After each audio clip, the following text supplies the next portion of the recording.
What's going on, everybody? It's your boy Bryce with the Real Squad, and I'm here for a holiday Christmas review for Nosferatu. Now, this is, of course, directed by Robert Eggers, and it is starring Lily Rose Depp, Nicholas Hoult, Aaron Taylor Johnson, Bill Skarsgård, and, of course, William Dafoe. And this is the classic story or retelling a remake of Nosferatu. And I want to start off by saying this was probably the most beautifully directed movie I have seen all year. This looked amazing. The cinematography in this film was crazy. I went to go see it with Callie Banks, shout out Al, and it was a moment in the movie where I'm pretty much in a trance looking at this thing, and Al goes, "Damn." And I'm like, for real, like that shot or this scene alone, amongst so many others, is like worthy of a poster. Robert Eggers can direct the shit out of a movie. But yeah, of course, the plot. Lily Rose Depp's character and Nicholas Hoult are pretty much the main character in this. More so Lily Rose Depp. This is pretty much the first project I've seen her in. She's amazing. I was blown away. I think I heard about a TV show she was in with The Weeknd that was pretty terrible. But man, I know nepotism is a thing, but nah, man. Every scene she was in, she stole the show. But the basic premise is you have Nicholas Hoult's character. He's married to Lily Rose Depp. She has a certain connection to Nosferatu, or Count Orloff, as they would call him in the movie. And he has to go pretty much across 6 weeks to travel to pretty much get him to sign these documents so he can move over to where they're at. And, you know, if you're familiar with Bram Stoker's Dracula, the story goes, you know, Nosferatu is in Transylvania. He gets on a ship called the Demeter, pretty much slaughters everybody on the ship, comes over to where London is at, and pretty much wreaks havoc.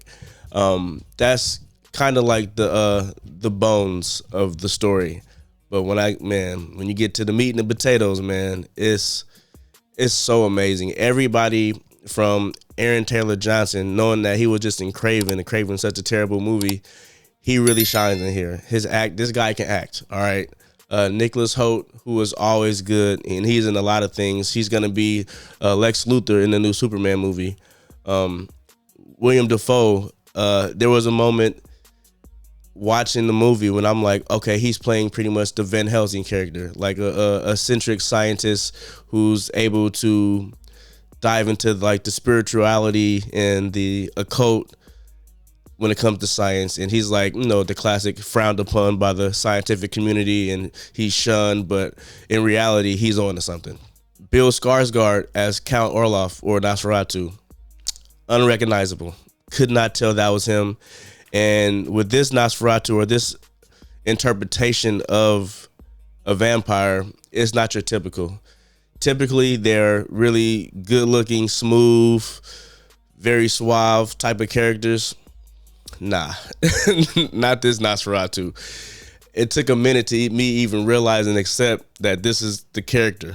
And that's actually a good thing, because I like that Robert Eggers took a different approach to this. I mean, don't get me wrong, when Nosferatu is on the screen, he has a certain presence about him that is very daunting and very scary. And when Nicholas Hoult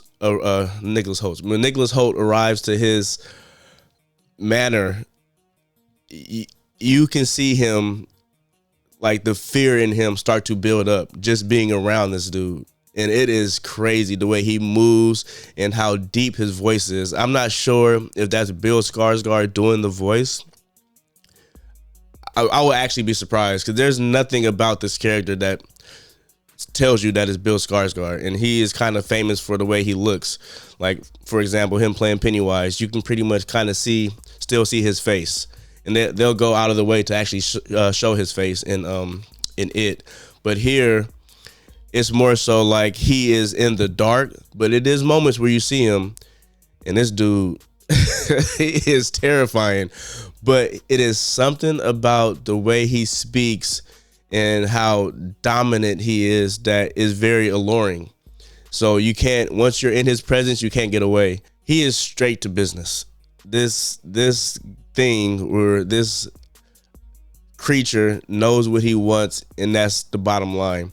There was plenty of moments where I'm watching the film, but at the same time I'm in a trance. Like, it's so amazing to look at, and it's easy to follow the story, but I'm drawn in by the characters. So I don't really. It's rare for a movie to do what Robert Eggers did, and it's like you're almost in the movie. You're moving along with the characters, and the characters do fantastic jobs of being realistic. There's no like campiness to it. Like, oh, we're inside of Nosferatu's castle. Let's see if he has some treasure we can possibly steal. There's nothing silly like that. Everybody is like straight to business, and I loved it about it. Like, it kept it very real, and every single shot in here was, I can't say it, stress it enough. It was amazing. And Robert Eggers was doing this thing where he does this slow pan, like no cuts, just a slow pan. If a person is walking into a room or looking right, then looking left, there's this very slow pan where the character is kind of off screen and you become the character looking to the right or to the left. And that was terrifying. He has some amazing jump scares in here. And at the same time, I didn't watch a trailer. I think I saw like the first teaser trailer months ago. So I'm kind of coming in here not knowing exactly what to expect. And this is a horror drama. Like, it has, believe it or not, it has some humor in there, but also like a character study. And it's not so much centered around Nosferatu, but his presence around these different characters. And everybody just brought their A game. And I think the person that stole the show the most was Lily Rose Depp. Obviously, if you don't know, Johnny Depp's daughter. So I was blown away. We talked about the movie right after we got out. Had a good conversation about it. We agreed and disagreed on some things. I'm talking about Callie Banks. If I had a nitpick, there was some things that happened in there revolving around time, like a character getting from point A to point B in a time that didn't really make sense to me. But that would be like my only real nitpick of the movie, other than the fact that it was a little long, but I enjoyed my stay, if that makes sense. I was enjoying how it looked so much. I wasn't really worried about the time, but I did notice. If I can give it a rating, I'm gonna go ahead. I'm gonna go the real deal 9. This was very, very close to a 10. Like I said, I had some nitpicks. Usually with a 10 for us, we can't find any issues.